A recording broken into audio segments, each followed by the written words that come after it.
All right, welcome, welcome. Super excited to have our special guest here on today. Special friend of mine, known him for a number of years, and super excited to talk about his journey as an entrepreneur, but an amazing crafter to say the least.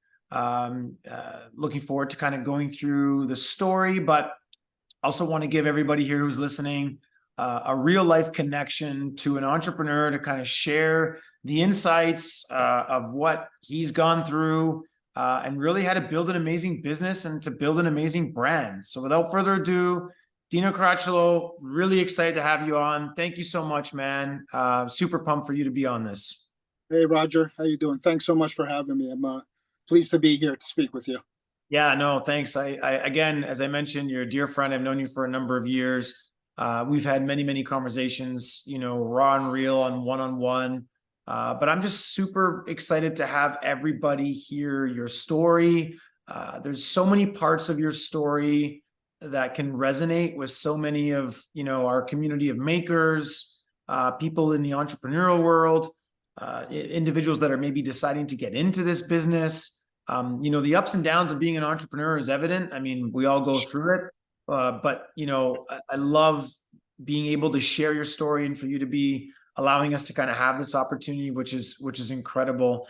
I want to kick things off for those that don't know you and want to give everybody the opportunity to know what a wonderful human being you are. Give us a little bit about yourself, the business, who you are, what's your company, what's your story. Share that with us if you don't mind. Sure, absolutely. First and foremost, I'm a husband and a father, which is the most important job of all. A great one, by the way, and a great one. Thank you so much. Appreciate that. Yeah, I'm in terms of my professional life, I'm a hairstylist by trade. Grew up in the family business. Stayed in that business for many years until I was faced with some allergic reactions to a lot of the chemicals that we were using daily in the salon. Sadly, I eventually left the business because of that, only to kind of transition back many years later, but in a different format. I decided to go in the men's grooming side and barbering, thinking there was a lot less chemical use, colors, perms. Now I'm aging myself by saying perms, but yeah. So I went back into the barbering side and realized that I was still having an issue with some of the products. A lot of the products we were using, gels, shaving creams, full of chemicals. A lot of heavy alcohols were being used back then.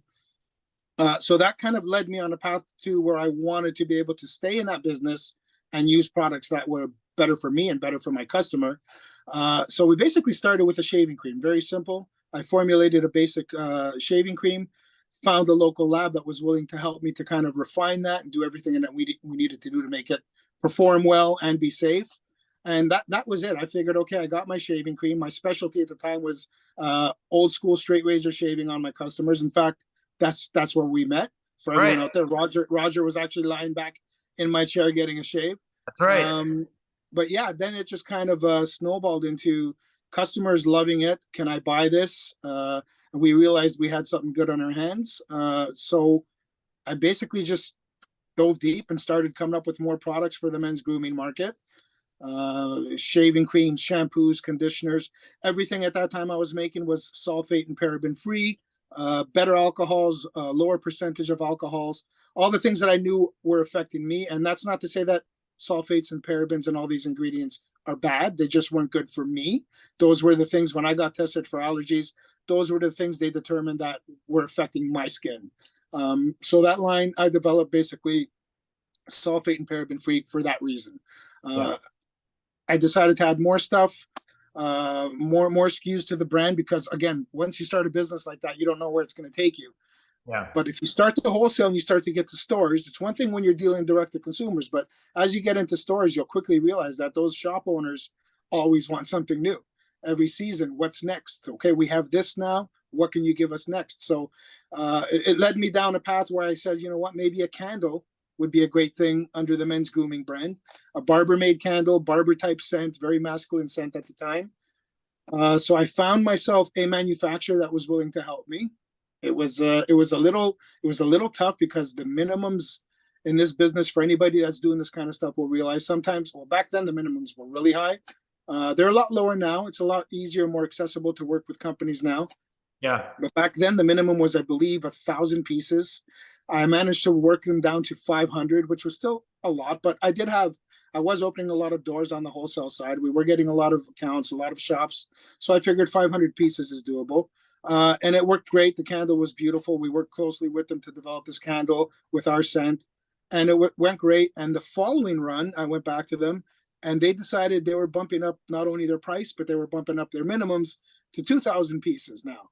So that's when I decided, okay, you know what, that's not really accessible for me. I don't want to be sitting on all this inventory. I don't have the room. Candles take up space. If I'm not moving it fast enough, I'm sitting on it. So I kind of just jumped down the rabbit hole and learned as much as I can about crafting candles and started playing with the ingredients myself and set up a little studio lab and basically started making my own candles and over the course of 2-3 years, because I wasn't ready to just push something out that I wasn't really happy with. And Yeah. any of the candle makers out there will know it's never one size fits all. It's test, test, test, and then test again and again until you finally get that right combination of fragrance to wax to wick. It all has to work beautifully together in order to have a wonderful burning candle. And that's basically how I started in candles, and that was about 10 years ago. I want to take a step back, and I appreciate that, and I also respect you for having such a humble perspective on your story. I'm gonna take the humbleness out a little bit, and I'm gonna add you compliments here, because you sell yourself short on your journey. And again, I've known you for over 15 years now, so you had brought a concept back when you were doing the barbering and you were doing shaves.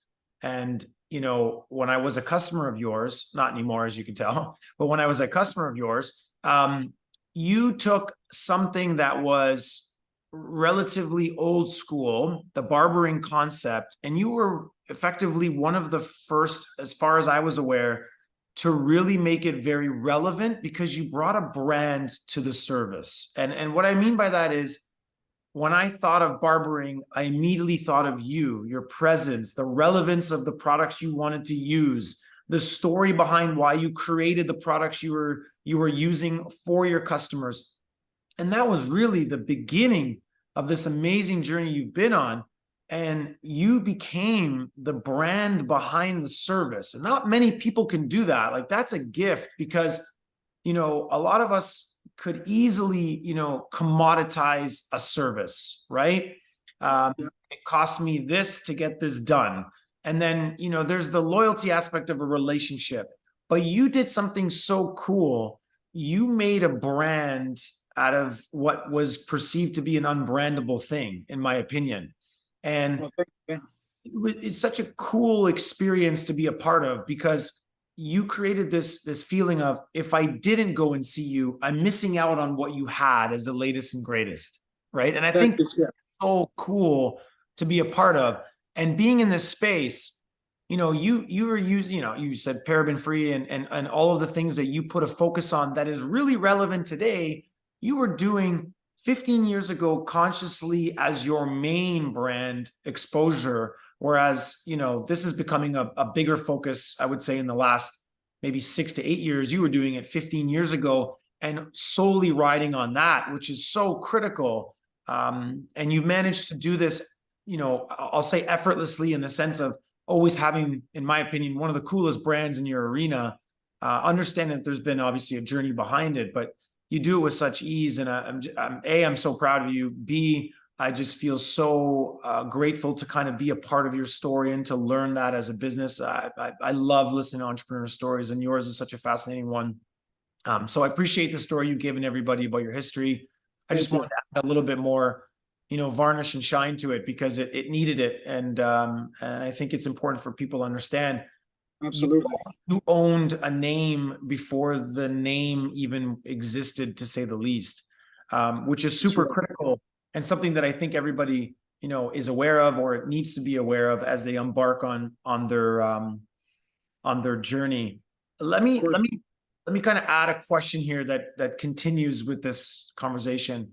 while you were going through this process, and some of the challenges you may have faced were minimum orders, which we've all come across, and they're a pain. And luckily for companies like Village, we don't really implement them, so it's an easier way to build your business with a scalable. Absolutely. Uh, but let's kind of go through really what are some of the challenges you were faced with, whether it's emotionally, mentally, financially, not getting into so much detail, but sharing some of the real life instances that, us entrepreneurs can resonate with, that they've gone through. Share some of those with us if you don't mind, because I really want to. Sure. Absolutely. Well, first of all, thank you for all your kind words. It's not lost on me how fortunate I am that I was able to build the brand and get it to where it is today. Because any entrepreneur does know it's not an easy journey. Yeah. I just happen to have been, I'd like to say, right place, right time as well. It was in a different time, in a space when it was right before. I mean, now you see these beautiful old school barbershops on every corner, and I'm happy about that. They're all my customers now. But I just happened to be at that right time when that was actually, that barbershop revival scene was actually taking place out in California at that time. But it wasn't really here. It wasn't really in Canada at that time. There was, I think, one more shop like mine. And we did have people coming from all over Ontario to visit our shop and to sit down for a haircut and a shave. So cool. But yeah, to answer your question about the business side of it, yeah, look, you're always going to hit a wall when you're trying to get something off the ground. If it's not minimums, it's always finances. How do you finance a project? How do you reach out to, if you want to do wholesale and not only direct to consumers, how do you reach out to those shop owners? How do you get them to sample your product? How much of your time and money do you invest before you decide maybe this isn't going to work? So there's a lot that goes into that bag, but you have to really believe in what you're doing. Difficulties are, again, sourcing ingredients. Back then, it was really, really difficult. There weren't that many people, manufacturers, willing to help anyone that wanted to start, unless you were going in with a name and a big a big checkbook saying, I want 10,000 pieces. So there were tons of challenges like that back then. There weren't as many suppliers offering ingredients. There wasn't that many packaging companies you could work with. Fortunately, today, for people out there that are just starting out or have started in the last few years, companies like Village just make it so much easier, so much more accessible. What looked like a huge hill to climb, 10, 15 years ago, today, as long as you're willing to put in the time and the effort, there's companies out there like Village, which is amazing, that will offer you all the tools and all the guidance you need to kind of get you where you need to be. In terms of getting your business going, whether it's candle making, whether it's trying to learn how to sell direct to consumer, whether it's trying to learn how to get into stores. Village offers a lot of that with a lot of the professional people they have there. Yeah, and I appreciate that. Thanks. And not to kind of curtail this, but it is such an important thing for us to know that, supporting entrepreneurs is our main goal. As the old saying goes, and whether people believe it or not, it is true. Small businesses are actually the backbone of our economy. And to make it difficult for a small business to build and to grow and to find accessible ways to support that journey makes no sense. To support the backbone, it's like saying, your spine is critical, but don't stretch. It makes no sense. And so I think, with a business like yourself, much like ours, there are so many challenges that we could be faced with. Having the right resourceful partner or partners, or even being able to have access to the tools that you would need, to overcome some of those levels of adversity are so critical. And for someone like yourself, much like a lot of the, makers in our community and business owners that have been around for 10 plus years, have seen this significant shifts, whether in, economical shifts, customer buying behavior shifts, a number of different things that can really just move, the needle for them, and they have to adjust to it. But you mentioned something in the beginning, which I'm a total fan of you about, is you said you're a husband and a father first. Much like myself, I've got 2 young kids and a wife, and we understand how important it is, family life, balancing with work life. And we talk about this as well.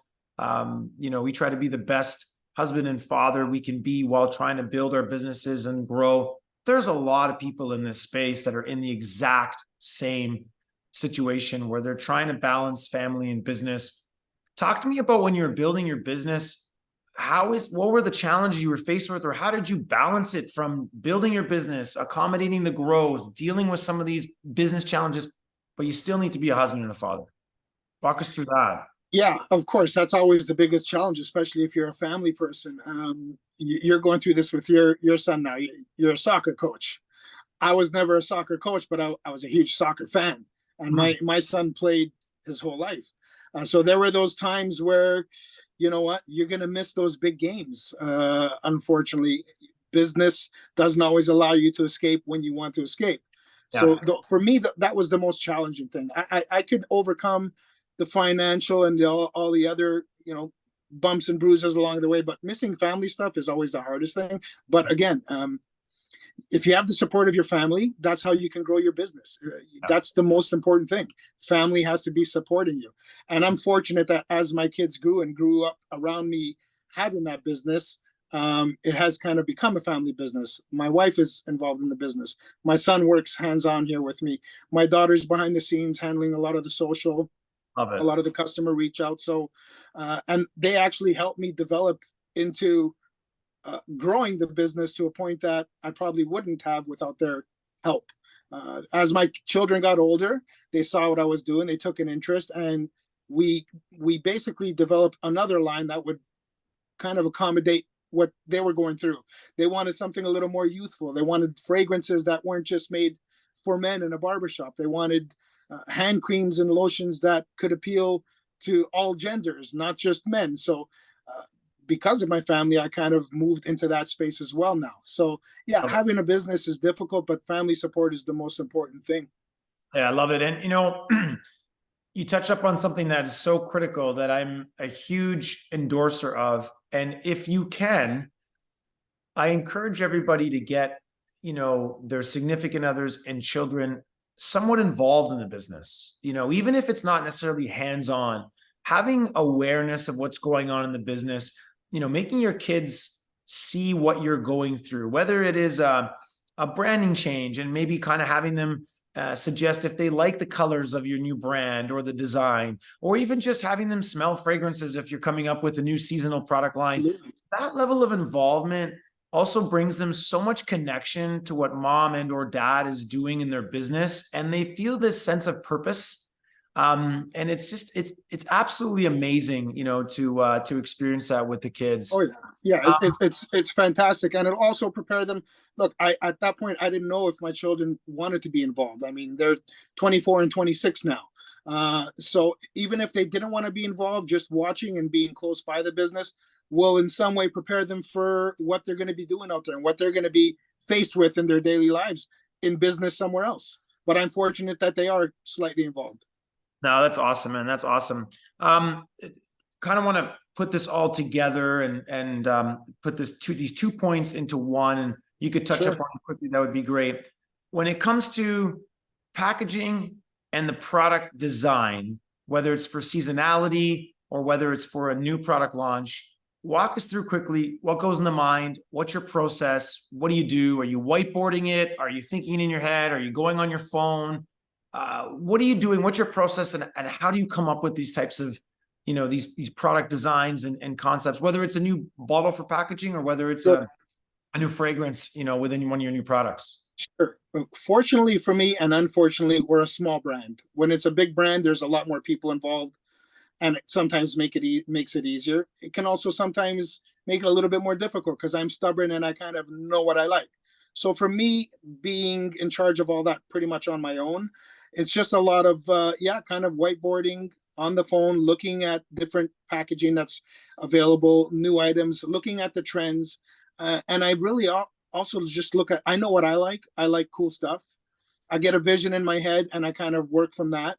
And I'll go back to my family. A lot of times I'll have a sample of something or I'll even sketch something out and I'll run it by my wife, run it by my kids. They might shoot it down quickly and I know, okay, Yeah, let's just go in another direction. that's Or cool. they might say, yeah, you got something there. And I kind of go with it. So whether it's like you said, new packaging. I'll get packaging in from a lot of my suppliers, and we'll just kind of slowly pick through. It has to meet a certain aesthetic for me, that I have the vision of my brand, what I want it to look like.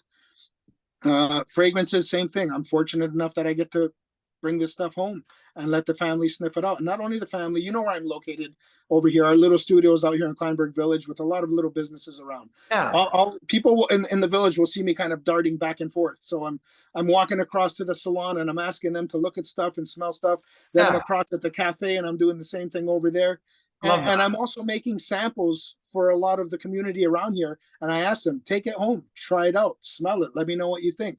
So I'm constantly getting feedback from my community. And that helps me to kind of, shape what it is I'm going to release when it's new products, whether it's the packaging, the fragrances, the creams, the lotions. I'm really bouncing everything off of my community and my family before I kind of narrow it down and say, okay, this is what I want to go with. I love that. And D, how far back are you doing this before you launch something? Are we talking 6 months before product launch? Are you thinking 3 months? What's your time frame before you launch something, or change something to a product and you want to bring it to market? Yeah. It's usually a year or more for me. Because Wow. there's so much going on over Sure. here. So Sure. and I'm a bit of a perfectionist, and I also, it could be very easy when you have a brand to just continuously release SKUs.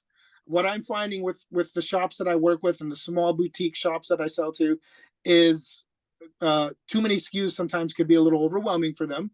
So we try to keep a very streamlined line of products, and I really only try to release maybe 2 products a year. Oh, And I want those products to be really, really good. sure. Now, if we were a larger brand and more people, we would probably be doing more than 2 to 3 products a year.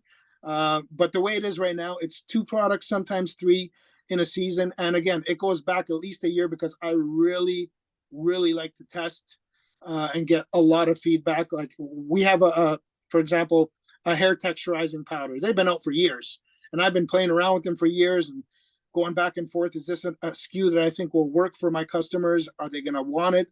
Is it just trendy? Is it going to be gone next year? I've been testing a hair powder with barbers now for over a year, and Yeah. we're going to bring it to market soon. But yeah, to answer your question, I'm usually a year ahead of time before we release a product. And is that also include like seasonal planning? Are Uh, you you know seasonal? what? If we're doing like limited edition stuff like seasonally, like candles and fragrances, we'll kind of 6 months is pretty much what we do for something like that. It gives us enough time to do testing and put something to market. Again, when you're small, it's a little easier to move that way. You can Sure, kind of sure. pivot. But yeah, 6 months is what I like to do for seasonal products, and seasonal as well as sometimes we do a lot of limited edition. We'll do something for the I season like that will that. say there's 1,000 pieces of it, and that's also a good way for us to test the product. We say Yeah. it's a limited edition, but if it sells out and consumers are asking for it, we'll bring it back. Yeah, and I've always been a fan of your limited edition drops because, like you mentioned, one, it's an easy way to test the market, and it's a great suggestion for anyone else that may be considering it. It actually is a great way to test out the market to see if there is any demand, but also it actually creates a different layer to your brand.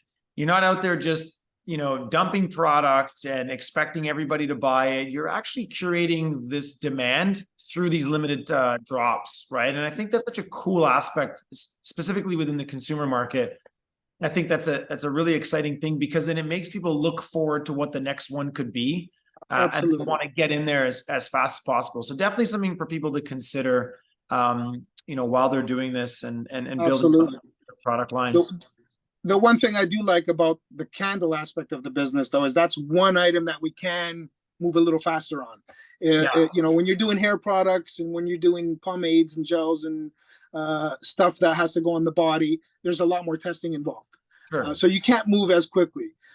With candle making, once you have your formula down, once you know which wax works with your wick and your fragrance, the beauty of that is, and that's what I really love about candles, is we can just quickly bring something to market, Yeah, and it doesn't require that long process like skincare does. yeah, for sure. No, that's awesome, man. Listen, I can't appreciate it anymore. This is so helpful. I mean, again, I'm an advocate of you know, talking to businesses like yourself to get an understanding. Your journey resonates with so many people, myself included. Yeah. You know, despite the business you might be in, business owners have a lot of common denominators, right? And so, They do. And if they have, sorry to cut you off, but oh, I have to mention, if there's a community out there, you need to reach out because most people are yeah, very helpful. I've actually, over the years, I've been communicating with a lot of village customers who are crafters, who are candle makers, who have actually helped me improve my candle making. I So if love. there's a community that you can reach out to as a business owner, reach out to those people. They're always willing to help. Yeah, and you know what? And to your point, man, like, you know, we have our Discord community, which is amazing, and that's, you know, that's growing every month with a number of amazing individuals within our community that help each other out. Questions are getting thrown back and forth. Everyone's helping each other because of that aspect. Absolutely. Business owners, they're makers. There may be areas they may not be familiar with, and our community is amazing. It's filled with just such incredible human beings that want to help one another out, not only because they're, I guess, peers as business owners, but they're also fellow makers, right? So much like yourself. But Dee, I love you, man. You rock. Thank you. This is Love you too, brother. incredible. We're gonna post up, you know, where you can find Dino's products. I heavily encourage you to kind of look at those. This was incredible, dude. I can't thank you enough. Appreciate you. Appreciate your business. Thanks so much for jumping on with us and sharing your story. And I hope we could do this again soon, man. Really appreciate My it. pleasure, Roger. Thank you, and thanks to Village for all you guys are doing for the community. You It was got a it, pleasure man. to be here. Thanks, pal. Thank you, brother.